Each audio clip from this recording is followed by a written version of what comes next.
So this new poll, number one for Donald Trump, that's something obviously you have to be celebrating. In the same poll, though, Hillary Clinton trounces him in the general. And in fact, in the poll, Donald Trump is the weakest in the top 7 Republicans when it comes to running against Hillary Clinton.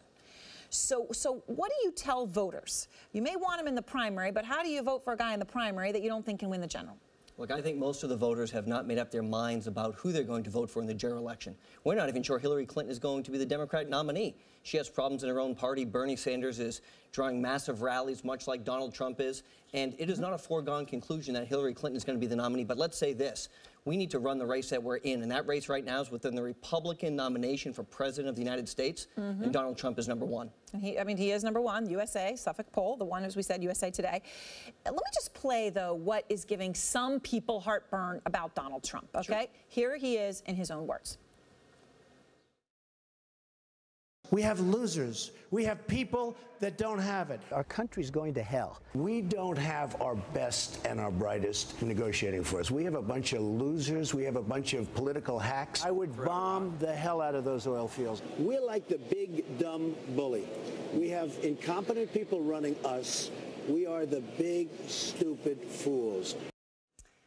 All right, he portrays this, you'll probably portray it as, saying it like it is.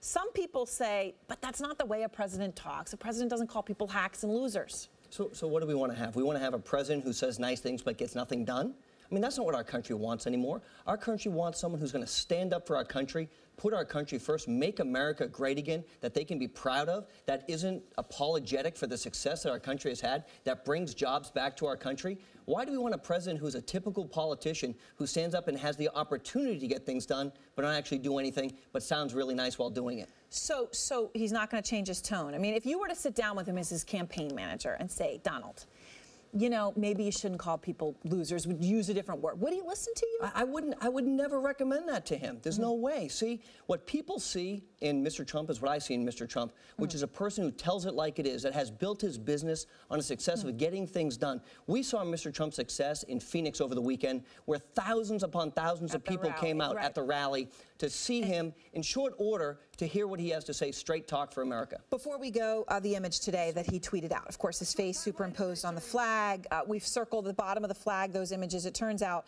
they're Nazi soldiers, not American soldiers. It was an avoidable error. The company that sold that photo had it labeled under German culture and World War II.